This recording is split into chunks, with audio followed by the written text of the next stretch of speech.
Yo, what's up guys? Andito tayo ngayon sa Marikina Riverbanks. May nahanap tayong bagong manlalaro. Anong pangalan mo ate? Nicole po. Okay Nicole, meron akong tatlong tanong. Kapag nagawa mo yung tatlong tanong, meron kang 100 pesos. Handa ka na ba? Opo. Unang tanong, ano sa Tagalog ang sunflower? Mirason. Yun! Ang galing! Mirasol! Okay! Okay Nicole, pangalawang tanong. Kung nag-withdraw ka ng pera sa ATM, ano ang huling lumalabas? Yung card po. Card!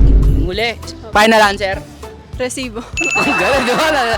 Resibo! Okay, tama si Nicole. Nakuha niya yung dalawa. Panghuling katanungan. Sa logic, alin lang mas mataas sa apat? Ibon, building, jeep, o eroplano?